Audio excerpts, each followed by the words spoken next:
మీరు కూడా ఇక్కడ ఒక జనసేన నేతగా ఉన్నారు కాబట్టి ఇప్పటికి కూడా కల్తీ నెయ్యి నిజంగా శ్రీవారి లడ్డులో కల్తీ నెయ్యి జరిగిందా? ఫ్రాడ్ అనేది నిజంగా బయటపడింది అంటారా?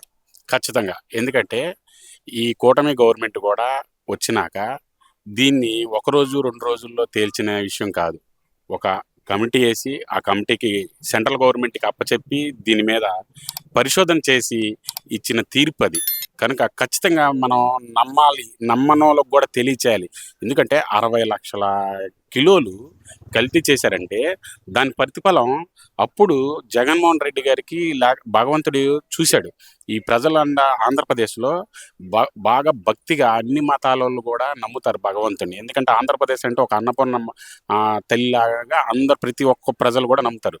దాని ప్రతిఫలం జగన్మోహన్ రెడ్డి 161 ఉన్న దీన్ని 11 చేసింది. అదే అదే గొప్ప తీర్పు. మళ్ళీ ఇప్పుడు ప్రజలను మోసం చేయాలని, ఆళ్ళు దోచుకున్న డబ్బుతో మళ్ళీ మోసం చేయాలని అంబటి రాంబాబు లాంటోళ్ళని రాంగ్ ట్రాక్ పంపిస్తున్నారు. అంతే తప్ప ఖచ్చితంగా తిరుపతి జోలికొచ్చినోళ్ళు చాలా మంది భూస్థాపనం అయిపోయారని ఈ ఆంధ్రప్రదేశ్ ప్రజలకే కాదు, ప్రపంచ ప్రజలకు గూడా తెలుసు. కనుక జగన్మోహన్ రెడ్డి రానున్న రోజుల్లో ఇంకా హీనమైన పరిస్థితికెళ్తాడు. ఎందుకంటే భగవంతుడి జోలికెళ్ళాడు. ఏవండీ, తిరుపతి అంటే ప్రతి ఒక్క కుటుంబం గూడా ఒక నియమంతో అక్కడికెళ్ళాలంటే 10 రోజుల ముందు నాన్ వెజ్ మానేస్తారు.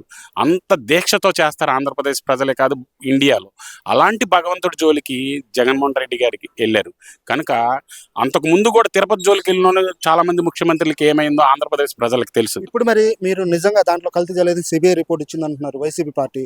కానీ ఇప్పుడు డైవర్స్ పాలిటిక్స్ వల్లే కూటమి ప్రభుత్వం మాజీ మంత్రుల మీద దాడులు చేపిస్తుందని చెప్తున్నారు. దాని మీద మీ కామెంట్ ఏంటి? ఏమండి, ఎవరో ఏదో మైక్ ఉందని నేను కూడా అబద్ధం చెప్పాల్సిన అవసరం లేదు. భగవంతుడి సాక్షిగా చెప్తున్నా, ఎవరైనా సరే భగవంతుడి మీద అబద్ధం ఆడితే వాళ్ళ కుటుంబాలు కూడా నాశనం అయిపోయే చరిత్రలు భారతదేశం. కనుక ఇప్పుడు ఏదో వీళ్ళు మసిపూసి మారేడు రాయరా చేయాలని వైసీపీ నాయకులు ఏదో చెప్పారని కరెక్ట్ కాదు. ఎందుకంటే తిరుపతిలో అంత ఇష్యూ జరగకపోతే ఈ రోజుకి ఎందుకు అలా జరుగుద్ది? ఆయన బతుకులు చూడండి. ఇప్పుడు జగన్మోహన్ రెడ్డి గారు తల్లిని చెల్లిని కూడా వదిలేసి ఒంటరిగా బతుకుతున్నాడు. ప్రతిఫలం కర్మ. కనుక భగవంతుడి జోలికి రాకూడదు. ఇప్పుడైనా ఎవరైనా వాయిస్ ఇచ్చినప్పుడు ఎవరైనా భగవంతుడి జోలిని ఆలోచించి ఆచిచూచి ఇవ్వమంటున్నా. ఎందుకంటే నేను కూడా నాకు పూర్తిగా నేనేమంటున్నానంటే, ఎంత విశ్వాసం ఉందో అంత చెప్పాలి తప్ప అబద్ధాలు చెప్పి రాయాలని ఇలా చూడాలనేది కాదు. నేనేమంటున్నానంటే, తిరుపతిలో అన్యాయం జరిగింది కాబట్టి వాళ్ళ కుటుంబంతో సహా జగన్మోహన్ రెడ్డికి పుట్టగతులు లేవు. కనుక రానున్న రోజుల్లో ఎవరైనా సరే, ఏ మతం అయినా సరే, మనం ఆచిచూచి మాట్లాడాలి తప్ప ఏదుకు నోటుకొచ్చి మీరు అడిగారని నేను చెప్పట్లా. కల్తీ జరిగింది. దాని ప్రతిఫలం జగన్మోహన్ రెడ్డి గారు అనుభవిస్తున్నారు. వాళ్ళ కుటుంబం కూడా అనుభవిస్తుంది. ఈ వైసీపీ నాయకులు ఏదో మళ్ళీ గవర్నమెంట్ను మోసం చేసి ప్రజల్లో దగ్గరికి వెళ్ళి దీన్ని మళ్ళీ రాక్షసతంగా సంపాదించాలన్న ఆలోచనతో చెప్తున్నారు తప్ప వాళ్ళ మాటలు నమ్మే పరిస్థితి ఆంధ్రప్రదేశ్లో ఎవరు నమ్మరు. ఎందుకంటే ఇదే కాదు, చాలా మోసాలు చేశారు వీళ్ళు. సార్ ఇప్పుడు నిజంగా అన్ని మతస్థులు కూడా నిజంగా ఇప్పుడు తిరుపతిలో ఏలుతున్నారని చెప్తున్నారు వైసీపీ పార్టీ. కానీ వైసీపీ పార్టీలో అన్ని మతస్థులు కూడా అప్పుడు ప్రచారం ఏం జరగలేదు అంటున్నారు. దాని మీద మీ కామెంట్? ఖచ్చితంగా అన్యమత ప్రచారం జరిగింది కదండి. ఖచ్చితంగా అన్యమత ప్రచారం జరిగింది. చూశారు కదా, మీరే చూపించారు. దానికి మీరే సాక్ష్యం. ఇప్పుడు నిజంగా తిరుపతి లడ్డులో నిజంగా కొవ్వు ఫ్యాట్ కలిసిందా లేదా? కలిసింది, ఖచ్చితంగా కలిసింది. ఇవాళ కేజీ నువ్వుల నూనె ఎంత ఉంటుందండి? 400 రూపాయలు. ఇప్పుడు ఆ విధంగా ఆవు నెయ్యి ఎంత ఉంటుంది? 800 రూపాయలు. కేజీ 400 రూపాయలు బిల్లు పెడితే ఏ విధంగా వస్తుందండి? అది ఖచ్చితంగా కల్తీ జరుగుతుంది కాబట్టి. సార్ ఇప్పుడు మీరు కూడా ఇక్కడ ఒక హిందూ భక్తుడిగా ఉన్నారు కాబట్టి నిజంగా తిరుపతి లడ్డులో కలిసిందంటారా? ఆవు నెయ్యి కాకుండా ఫ్యాట్ అదర్ కొవ్వు పదార్థాలు కలిసి దీని ప్రకారం మేము కలిసిందేనే అనుకుంటున్నాం సార్.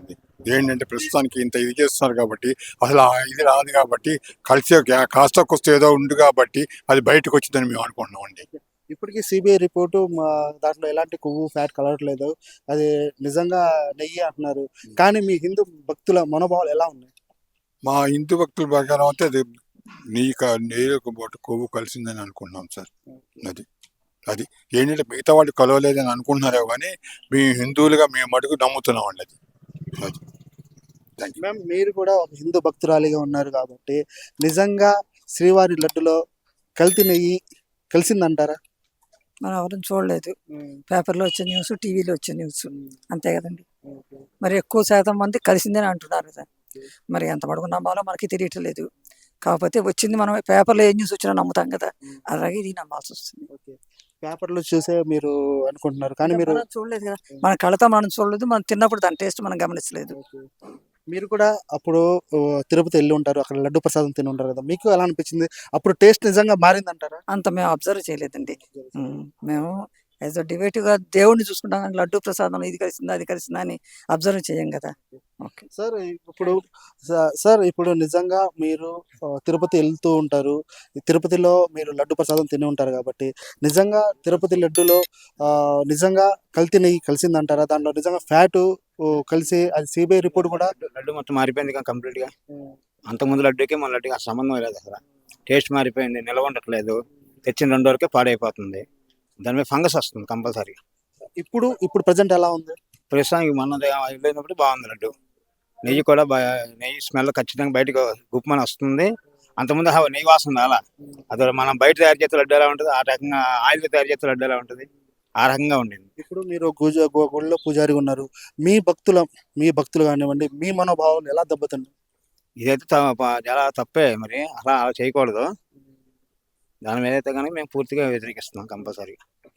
ఇప్పుడు నిజంగా ఆ, వైసీపీ పార్టీ కూడా ఏం చెప్తుందంటే, దాంట్లో ఎలాంటి నెయ్యి మేము నిజమైన నెయ్యి కలిపాము, ఫ్యాట్ కానీ కొవ్వు కానీ వాటితో తయారు చేసి మేము కలపలేదు, కానీ ఇక్కడ సిబిఐ రిపోర్ట్ కూడా ఇచ్చింది, దాంట్లో ఎలాంటి కొవ్వు కలవలేదు అంటున్నారు. దాని మీద మీ అది అంతా రాంగ్. అది అంతా అలాగే చాలా చెప్పిందంతా రాంగ్. ఎందుకంటే కంపల్సరీ నెయ్యి కలిస్తే అది దరిదాపు మనం మామూలుగా ఇంట్లో చేసుకుని నెయ్యి కలిపితేనే 15 రోజులు నిల్వ ఉంటుంది. అటువంటిది అక్కడ మనం చేసిన లడ్డు తెచ్చుకుని 2వ రోజు కవర్లను తెచ్చి ఇంటికి పెట్టే లోపల కంపల్సరీ పాడైపోతుంది, స్మెల్ వచ్చేస్తుంది. మరి కొవ్వు కలకుండా స్మెల్ ఎందుకు వస్తుంది?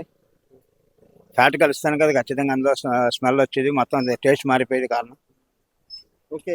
ఇప్పుడు మీరు తిరుపతిలో కొన్ని అన్నమతస్థ ప్రచారాలు కూడా జరిగినాయి చెప్పేసి అప్పుడు కానీ ఇప్పుడు దానికంటే ఇప్పుడు ఎక్కువ జరిగిందని చెప్పేసి చెప్తున్నారు. ఏం లేదు. అంతకుముందు పాత సీఎం గారు ఉన్నప్పుడు జరిగింది అవన్నీ. ఇప్పుడైతే ఏం లేదు. లేదు అంటే కానీ అక్కడ వేరే వేరే కార్యకలాపాలు చేస్తున్నారు. దొంగతనంగా లోపలికి వెళ్ళడం, అక్కడ ఉన్న అధికారులను కొనేయడం మాత్రం గట్టిగా చేస్తున్నారు. ఖచ్చితంగా తీసుకోవాలి. నిర్మలా ఉండాలి తెప్పిడిసి అన్యమత అన్ని కలిసిపోయి దాంట్లో ఉంటే ఎలా కుదురుతుంది? అది మన సమస్త ప్రపంచానికి ఆయన మూల పురుషుడు. ఆయన తాకుంటే తోలు తీస్తాడు. ఓకే. ఇప్పుడు పవన్ కళ్యాణ్ గారిని సనాతన ధర్మం అంటున్నారు, సనాతన ధర్మం ముందుకు తీసుకెళ్లాలనుకుంటున్నారు. ఖచ్చితంగా ఆయన చేసుకుంటే ఖచ్చితంగా అందరూ ఒకటి హిందువులు అందరూ కలిసి ఏకైకంగా ఉంటే కనుక అంతా బాగుంటుంది. ఇదంటే చెప్తున్నారు ఇక్కడ వైసీపీ ఇక్కడ జనసేన నాయకులు కానివ్వండి, ఇక్కడ భక్తులు కానివ్వండి చెప్తున్నారు, మాకు భక్తుల మనోభావాలు దెబ్బతిన్నాయి, మాకు హిందూ యొక్క మనోభావాలు ఉంటాయి, కానీ వైసీపీ ప్రభుత్వం చేసిన అరాచకాలు చూస్తుంటే అక్కడ ఆయన కల్తీ నెయ్యి చేయడం, ఫ్యాట్ కొవ్వు కలపడం జరిగింది. అందుకనే వాళ్ళు ఇలా ముందుకు తీసుకెళ్తున్నారు. కానీ మేము డైవర్స్ పాలిటిక్స్ చేయట్లేదు, వాళ్ళు వైసీపీ వాళ్ళు కావాలని చెప్పేసి డైవర్స్ పాలిటిక్స్ చేస్తున్నారు. ఎందుకంటే వాళ్ళే ఇల్లు తగులుపెట్టుకొని వాళ్ళే డైవర్స్ పాలిటిక్స్ చేస్తున్నారని చెప్పేసి కూడా ఇక్కడ ఉన్న జనసేన నాయకులు భక్తులు కూడా చెప్తున్నారు.